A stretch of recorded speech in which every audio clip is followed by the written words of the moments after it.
Hey guys, welcome to another episode of Smash JT, and this episode's going to be a bit more casual than most of my prepared news articles that I talk about, because this one kind of hit home a lot more than things that I normally talk about.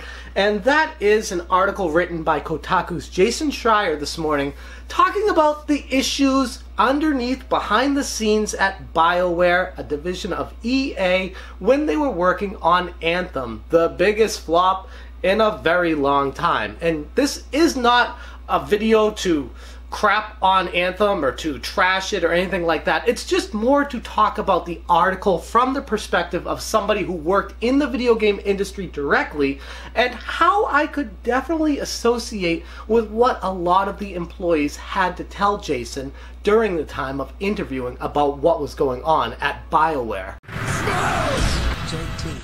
First things first, if you have not read this article, I strongly recommend checking it out. It is one hell of a read, so set some time aside and make sure to read it. It is one of those things that, yeah, there are a lot of articles that are written throughout the years, but this one seems to stand out as very well researched and just really raw as far as the feelings the employees had, why they felt the way they did, and most importantly, why the leadership over at Bioware is just completely destroyed. I'm going to be approaching this video from my perspective because that's what I want to bring to YouTube, is something that I can offer to you guys that not anybody else typically does, and that is somebody who's worked in the video game industry giving their perspective of what Bioware employees were saying to Jason and why I relate to it so much. During my time at Sony Online Entertainment, was it a terrible company? No, it wasn't terrible. Did they treat their employees well?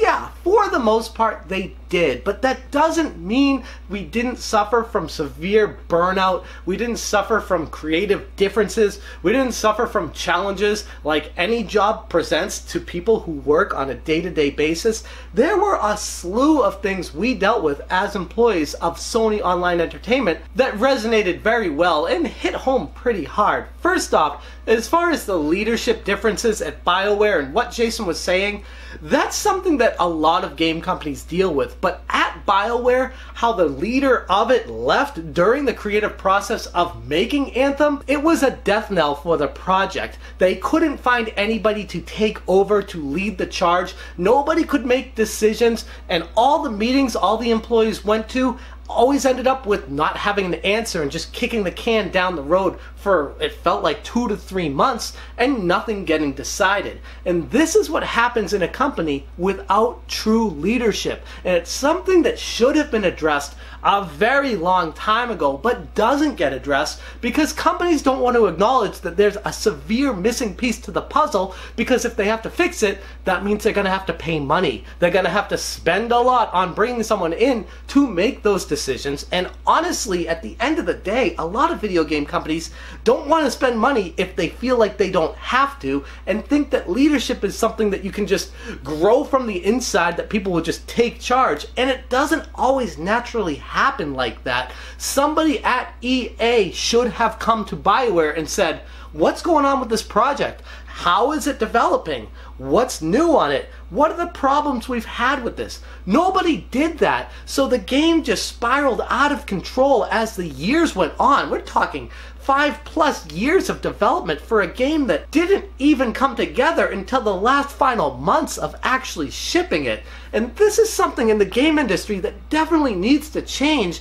and why I'm making this video in the first place is to say it's nothing new. Yes, I love to crap on EA and everyone associated with EA, but it doesn't mean this problem is strictly with EA. It goes back to the problem that Kotaku talks about a lot as well, of possibly unionizing in the game industry so that people have some power, so that people have some say.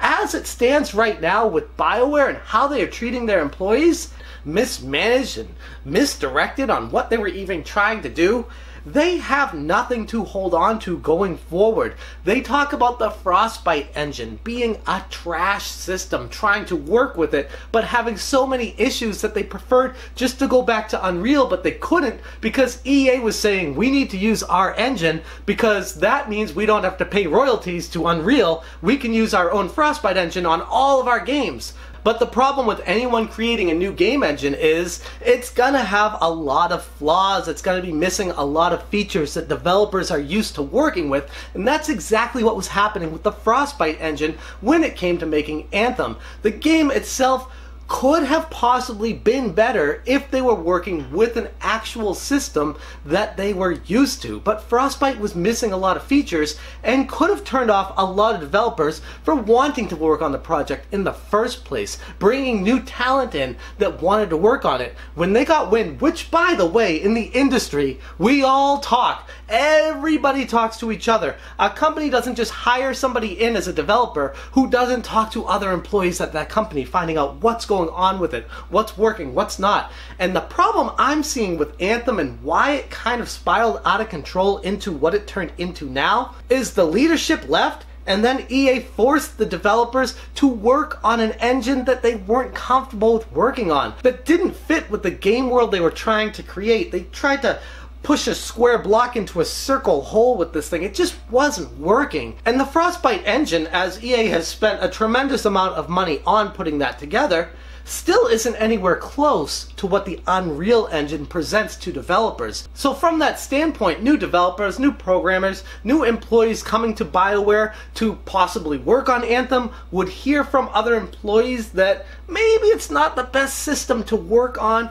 maybe the project has no direction, maybe we need to rethink working for a company that is under the umbrella of EA. And that in itself is basically what I'm getting at with this video. Yes, my time at Sony Online was enjoyable. I had a blast. There was drama, but there was leadership, and there were people making decisions. Were they the best decisions? No, they weren't. If they were the best decisions, Sony Online Entertainment would still be around today. But they were making some decisions that didn't make much business sense. They were making decisions that were not really good financial decisions, and ultimately the company collapsed because of that. As far as what's happening with EA right now, they need to take a good long look in the mirror and ask themselves if they're treating their employees well enough, if they're treating everybody who's working on their games like a human being, like somebody that deserves a little bit of respect, to make sure that people are empowered, that they have choices and decisions to make that can affect the overall outcome of the game. And I'm not saying everyone has a voice to direct a game, but I'm saying make people feel empowered enough to speak up when something is not going right, and listen to that feedback and act on it, instead of just sitting back and saying, yeah, we don't care about you, we just want this game to come out at this time because we're putting all this money into it. How about be a little bit human about it? Sometimes I wonder if the game industry has forgotten that whole human aspect. It's become so corporate, it's become so cookie cutter. The games themselves are, how much can we make out of this game? How many microtransactions can we squeeze into it without people getting pissed off? What, at the end of the day, what's the final amount we can make from this game? As opposed to what I'd like to think the game industry was built upon was, hey, this is pretty fun.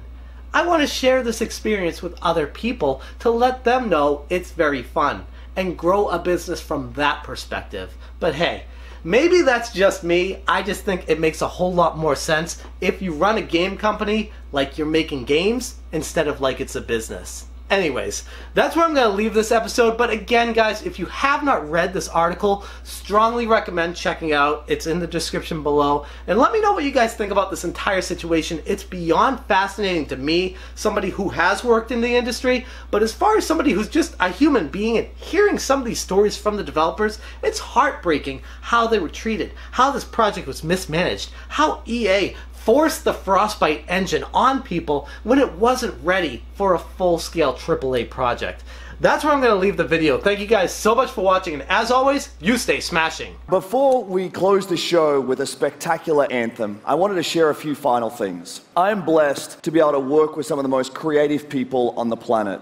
And what I can say about all of those teams, and what I can say about us, is that we are always trying to learn and listen and strive to be better. And as you play games this week, there's some things we hope come through. First, that at the very core is choice.